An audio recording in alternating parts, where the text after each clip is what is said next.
Rappelez-vous de cette dernière conversation au boulot, où tout est parti en vrille sans trop comprendre ce qui était en train de se jouer.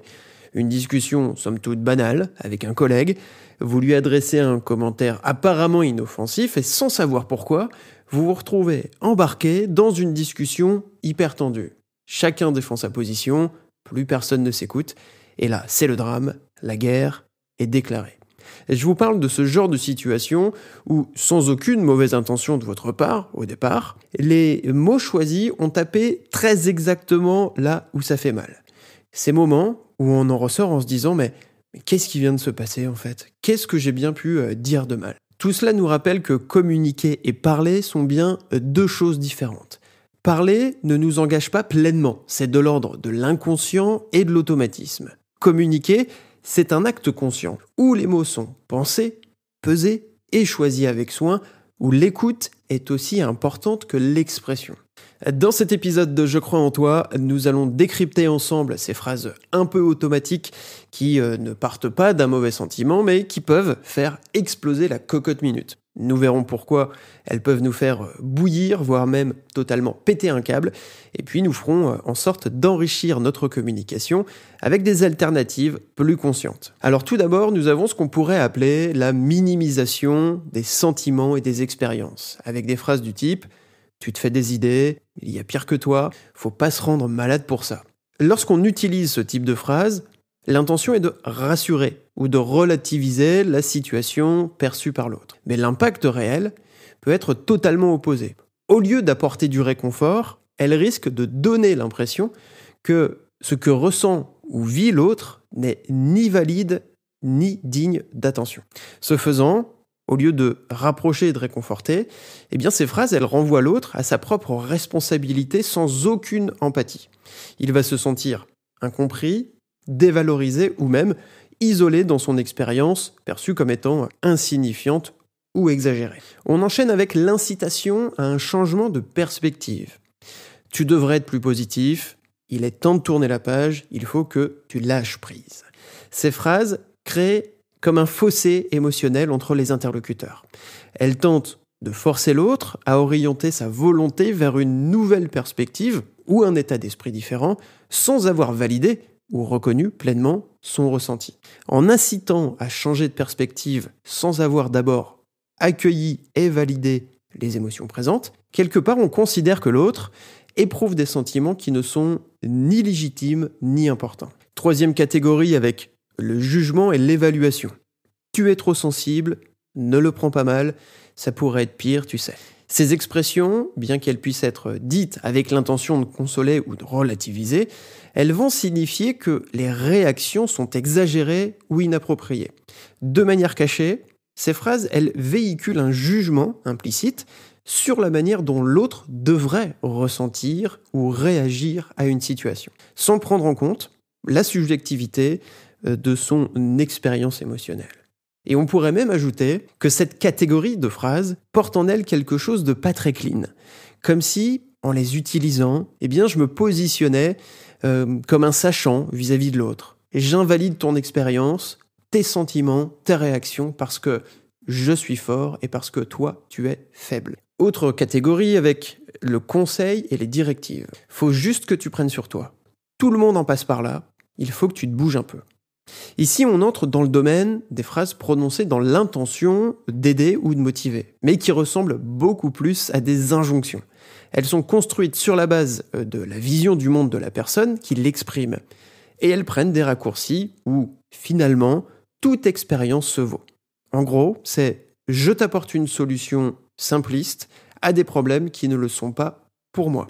Quand on suggère à quelqu'un de prendre sur lui, ou de se conformer à ce qui est perçu comme une norme, on exerce une pression sociale pour qu'il ajuste ses sentiments et réactions sans tenir compte de ses ressentis et de ses propres besoins.